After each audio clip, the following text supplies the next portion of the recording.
So the part of us that has learned to believe in separation and division, the part of us that is conditioned to believe that there is something wrong with me, is always looking to do it right, to get it right. Let's just love that part for a moment. Right. And so in this unfolding that our heart is called to, that our deep soul longing is calling us into, it's very tricky to not be assessing the, let's say, the growth, the opening, the evolution, the revelation, to not be assessing it upon some kind of sense of getting it right.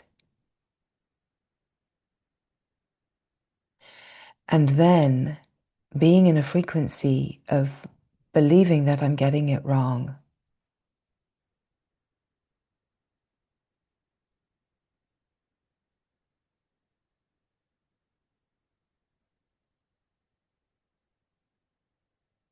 As soon as we feel like I'm getting it wrong, or there's any frequency in us, any frequency, of course, that frequency is prevalent, right?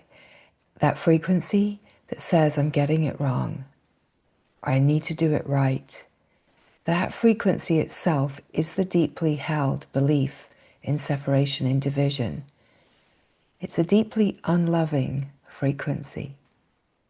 It's not a frequency of acceptance. It's not a frequency of allowing. It's not actually a frequency of kindness or patience. It's a frequency of you could do better, right? I don't know about you, but I remember that being on my school report very often. She could do better. She couldn't actually, right? And and so that whole idea, I should be doing better, I should be further along, I should be getting this. That sense of needing to achieve something is not what we are up to here.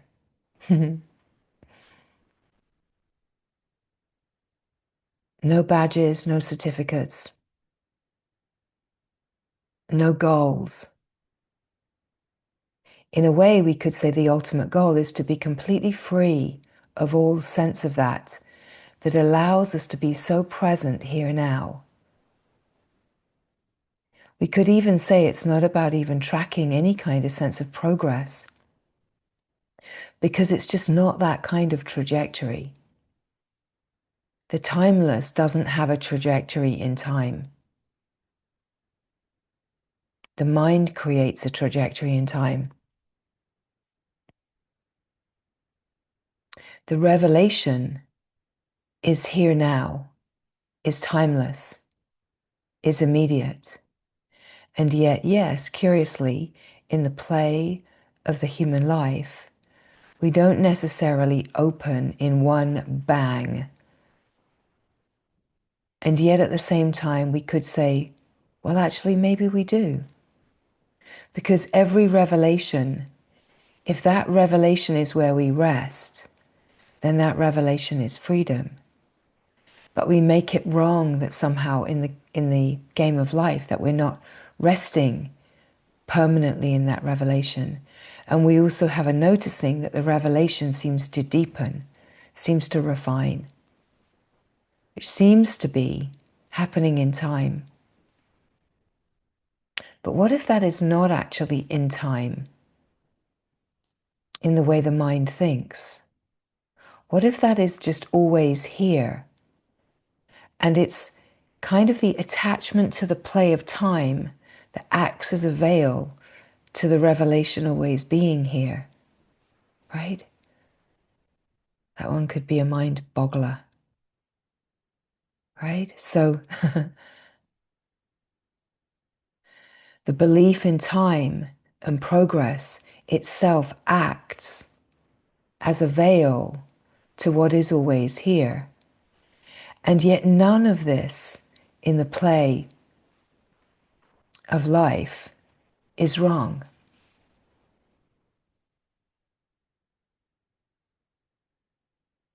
We create ideas about how this life should be, and that I shouldn't be feeling like that. Like if I was free, I shouldn't be feeling like that. But it's not so. Not at all. Even in the Ashtavakra Gita, the sage that wrote this speaks of that the free one wants nothing, even in despair.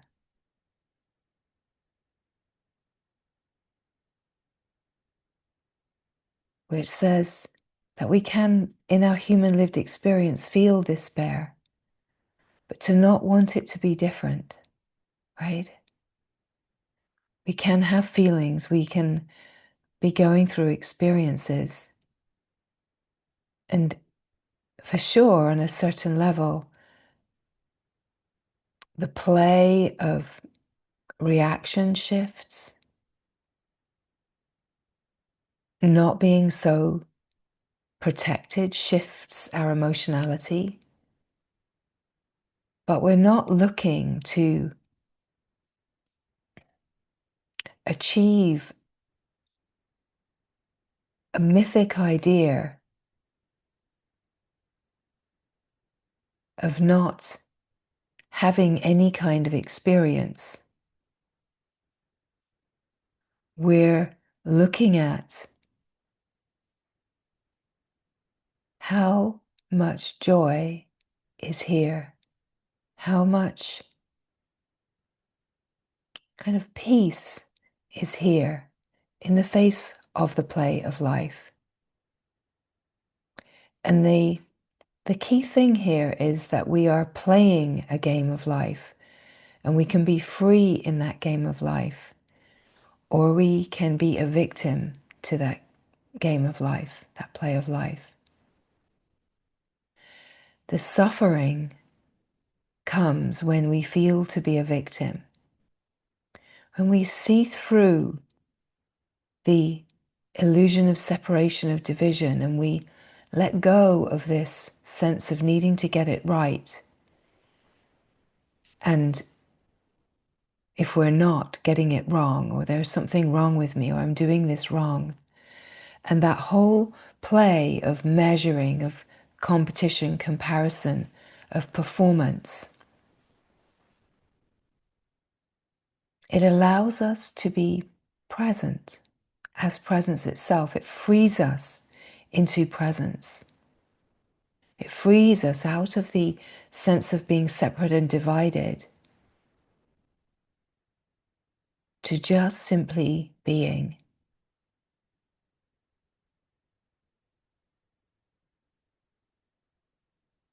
And in a way, even these words that are coming and what we are speaking of, they're not offering instruction. They're not offering a how-to. And they're not offering, this is what you need to take a look at. They are a transmission. They are an invitation. We could even say they are the revelation of the field's knowing of what is already true. And what all of us, as the one light, the one frequency, the one substance, what we already know to be true. Whatever happens in the game of life, in the play of life, what happens in a day is not wrong. And it's about how am I being with what life is offering? How am I flowing as life?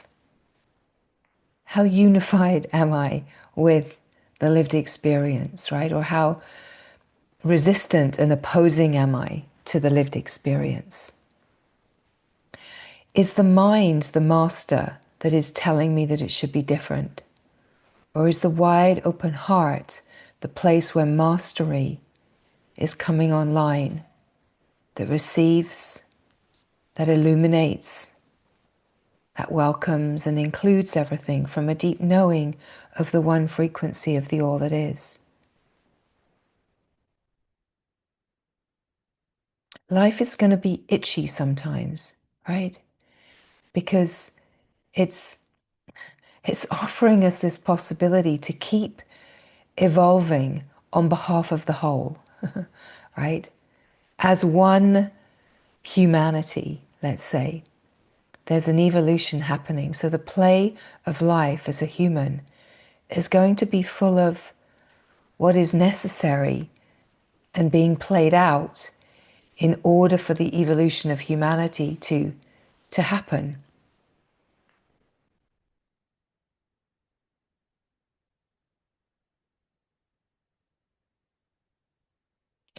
On a certain level, as one consciousness, the human consciousness, as one consciousness, there's an evolution that cannot happen in division. It's happening as one whole, right? That we're moving together as one in the experience of the human. But there's also a simultaneous possibility of a revelation of being one with God and glory that doesn't take you out of the human experience, but it frees you from being bound by the human experience, to be in the world but not of it, to not be a victim to life, to not be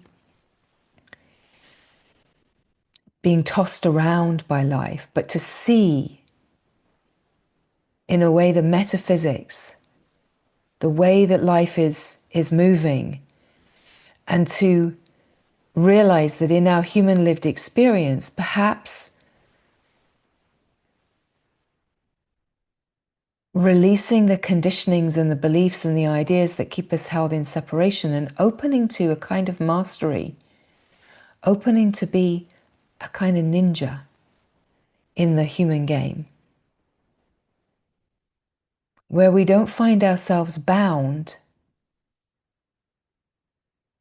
in the frequencies of victim, of trying to get it right, born out of a deep sense that I'm getting it wrong and there's something wrong with me, that somehow I've created a life that is difficult, that is hard.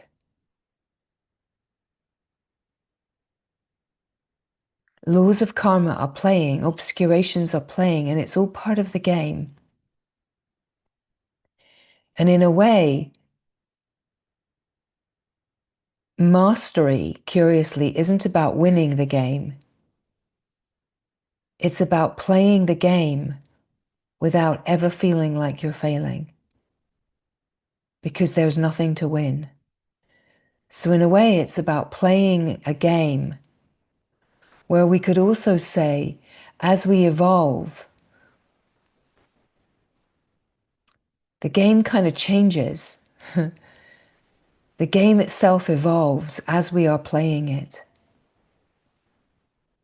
It's a game we cannot win, because every time we have an opening, the game board changes. Things are not quite the same. We see things differently. Who's messing with, where things are, how I feel? But this is because everything that we are seeing in appearance is made of light, is made of frequency. It's not a solid construct in the way that the mind imagines. And so it's not something to be conquered in the way the mind imagines. It's not about success, getting it right, winning in the way the mind imagines. It's about playing it as a light ninja, as a way of moving in life from a deeper knowing of your true nature. So this isn't about getting somewhere in the lived human experience. It's about realizing that you're not and never have been bound by the lived human experience, that you're not actually bound that you are free, and you are free now. And so life is not a problem to fix. You are not a problem to fix. It's about seeing through the whole belief that there is a problem to fix. And yet, what feels inspiring, enlivening, igniting, inspiring on the level of like evolutionary inspiration are the things that we move towards in life, like the creative flow of life. We move towards what feels like it is bringing us an attunement or an opening. And we're willing to play the game, and we're willing to climb ladders, and we're willing to slide down snakes, and not to at any point think that we're doing it wrong. We're not aiming for ladders. We're not aiming to get to the final point, the winner's square, right? Because as soon as we're approaching anything that seems like a winner's square, the game board changes, because that's an evolutionary opening where our perspective of seeing shifts. And so the life shifts. It's not exactly that the rules shift, but the things that have kept us bound, the protections and the conditionings as they fall away, mean the game is not so hard.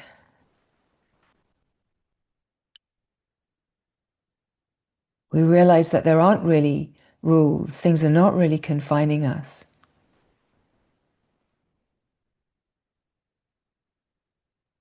And we even start to realize, as we are playing the game of life, that we are creating the play of life. That our own frequency is contributing and creating the experiences that we're having in the game. So we're not a victim to life. We're actually a consciousness that is creating exactly what is needed to see through. But if we're seeing the idea of seeing through as a problem-solving, fixing, resolving technology, then we will be perpetually playing a game that we're trying to win, to try to fix and solve and make better. Whereas the invitation is to get free from being bound by the game. And to see that everything in the game is made of the same substance. That whatever the experience is, it doesn't actually really matter. On a certain level, we could even say it's not even really about growth. Like growth has a sort of whiff of a trajectory of time and space about it, right? And yet there is growth, there's evolution, there's refinement. But we want to be very subtly aware in our direct experience of if the idea of growth is an idea of getting better, of doing better. Because freedom isn't about doing it better. It's about aligning with grace, attuning with grace. It's not an improvement project. It's not an achievement. It's actually a releasing, a letting go of all of the ways that we feel that we're not enough and that we've got to get it right and we've got to achieve, we've got to try harder. We need to do it this way. And it's about coming to flow with life as life. To recognize that energy moves in life, that situations and experiences happen as part of the play of life.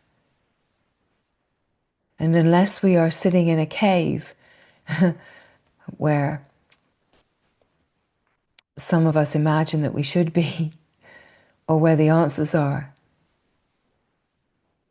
That as long as we are in the path of the householder, well, even when we're not, to be perfectly honest, because you can put people into an ashram or a monastery, and you can be absolutely sure that there's all sorts of fun and games going on, like just as part of community, as part of just the happenings and unfoldings of a human life, part of the field of relational dynamics. We're always going to be, in our experience, kind of tested, invited, pushed for the possibility of an evolution that's not an evolution that's improving the me, but an evolution that is seeing through this whole frequency of victimhood, needing to belong, looking for safety in the world, trying to get it right. Boom. Let's put it all on the fire. Let it go up in smoke.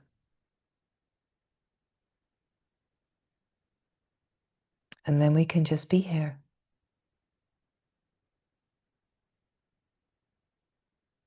And the mind can say, yeah, but I've got to do something. I've got to do something. I can't just sit around and twiddle my thumbs. But it's not about just sitting around. It's about being fully engaged and participating in life. But how does it feel to be fully engaged and participating in life without feeling like you can fail, that you're going to get it wrong or you need to get it right? What is it like to have the experience of just entering every moment, every interaction, every adventure, every circumstance, situation and happening with a feeling like, can't get this wrong. I wonder what's going to happen. And then you just watch the character. You watch what that one says, how that one moves. And you don't judge. You just smile as you just watch how the play unfolds. Sometimes, they said this, they said that, or wow, that was a ninja move, right? And it's not about measuring. It's just a curious and kind observation.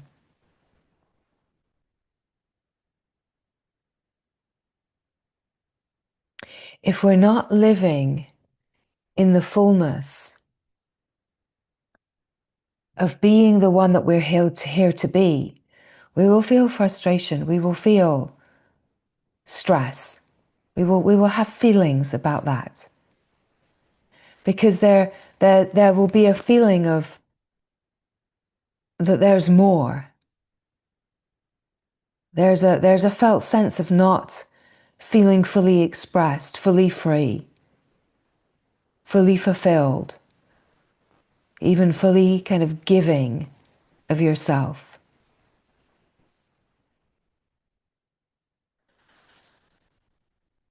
And in a way, life itself is attempting to clear the way so that we can be the one that we are here to be.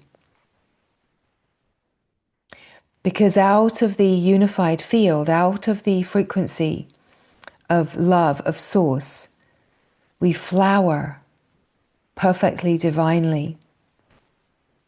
And yet we are dealing with all of these kind of overlays and conditionings and beliefs of who we should be, how we need to be, that are based on relational dynamics, that are based on being a victim, a need to belong, a need to get it right, a sense of failing, a sense of lack, a sense of needing approval or permission from something external. Instead of realizing that the permission to live has already been given just by being here. We have divine permission to be fully the one that we are here to be. By divine order, we already have permission. And the only thing that holds us back from that is the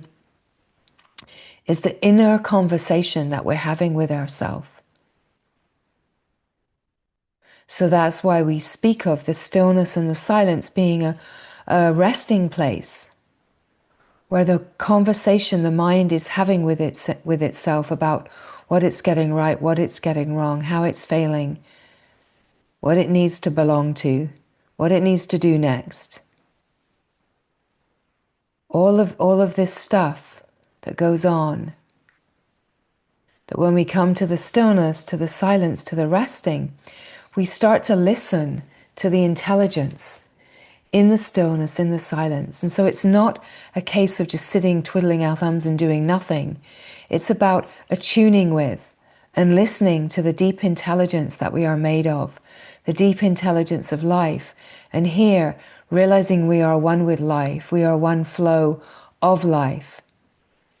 And that we don't need to know with our mind or make moves within the mind. The true ninja of light, the true light warrior, is not moving from the mind, but is moving from a heart coherence field and an intelligence that knows, that is completely coherent with the all that is. And so as these words are coming, there's a reorganization that's just naturally happening in the field. As you're listening, as you're receiving, the intelligence that you are made of is receiving. We could say multidimensionally, the mind is receiving, the intelligence is receiving, the body is receiving, the cells are receiving, the atoms are receiving, the soul is receiving. Like multidimensionally, there's a receiving and a recalibration that's happening, because that's just the way that life flows, the way that consciousness flows.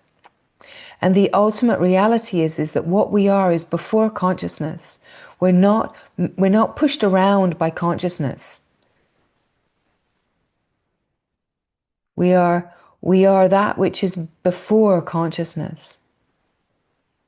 That which is not referencing itself. That which is not looking to find itself through self-referencing.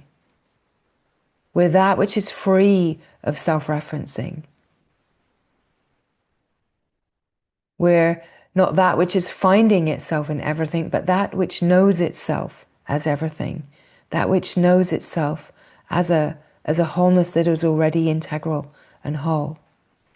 And so as the words are coming, the multidimensional kind of moving around that is happening is a reorganization of the consciousness, yes. And yet as the consciousness reorganizes, it's reorganizing in order to bring a sense of unity in the field,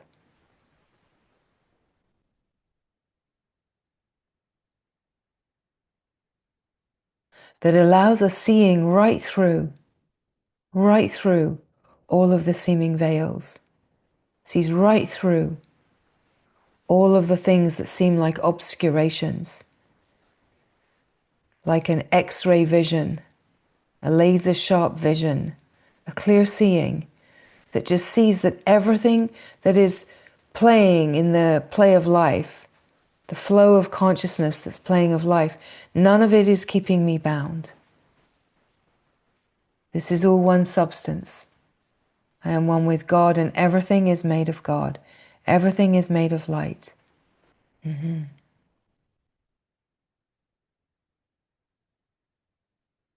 And so where this resonates, where you can feel the resonance of a certain kind of knowing, that resonance is the resonance of the wholeness that already knows its own wholeness. And that frequency is like a bliss elixir. It's like a juice made of light. It's like an elixir made of light that the intelligence drinks in order to refine and clear the discordant patterning and restore a sense of knowing to everything that feels to be discordant and taking shape, it allows everything to remember itself as the same one substance in the lived experience. And so it sweeps through the field. When there's a frequency of truth, and when we feel that frequency of truth, of recognition, of recognizing as the intelligence, the field of intelligence sweeps through and it reorganizes the consciousness of the lived experience. This is where we're speaking of the game board changes. The play changes. We're not in a trajectory in time. Everything can shift and change according to the frequency from which we are broadcasting. So when we really start to attune to this, we realize that the power rests with us, that we're not powerless, that we're not being overpowered, that we're not helpless in this play of life. We're not a victim to this play of life, that we are all power. But our power is in coherence with the field of heart, of God, of love, right?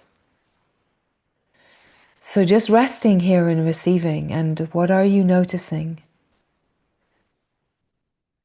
as the sharing comes?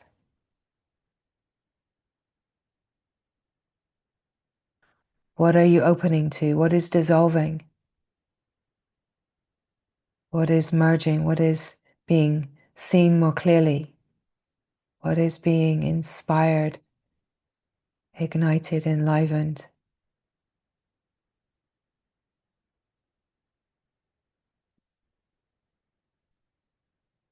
And as you are noticing, you see it's to realize that it's not about achieving anything or getting anywhere. It's about being aware, present and aware with what is happening in a way that is kind, a way that is illuminating,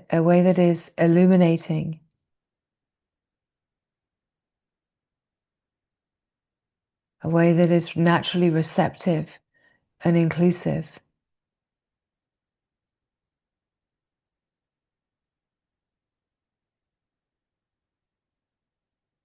Life itself is the way.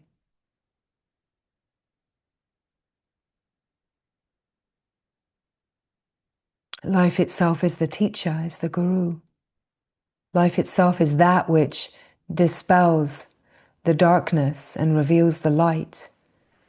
When we are seeing from a perspective that recognizes the intelligence of life and that we are one with that intelligence, we realize we are being given everything for our freedom. And in a way, what is important is that we, in our heart, in our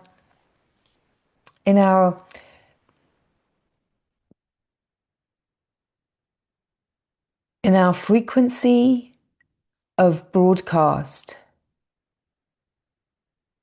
we are recognizing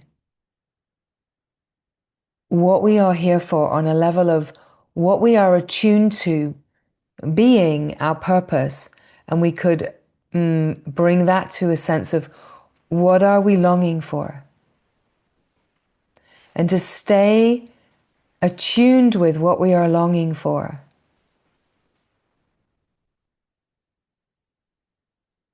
And we could even make that more simple and just attune with the frequency of that longing.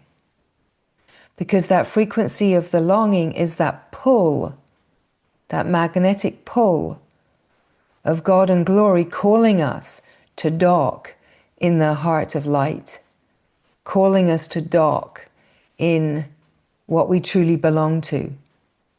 So when we listen, and that listening is like feeling the pull, that magnetic pull of what is calling us,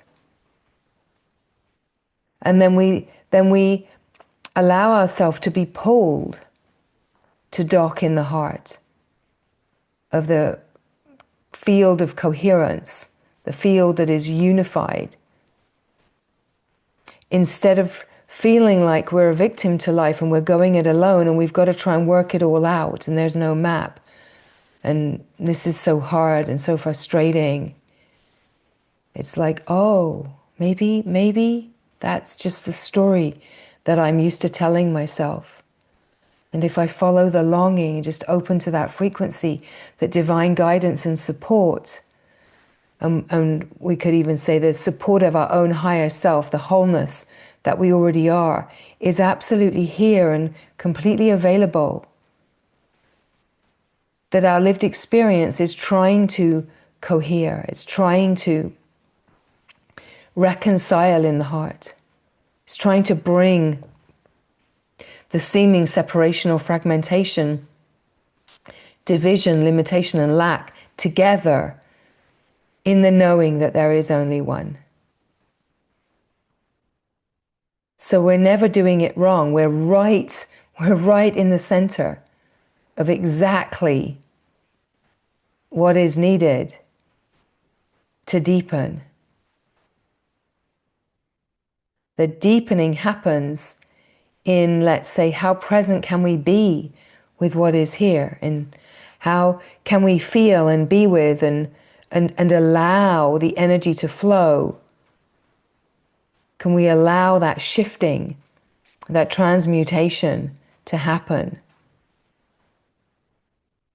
That in a way, the revelation is right here, right now. It's timeless. It's a seeing that changes everything.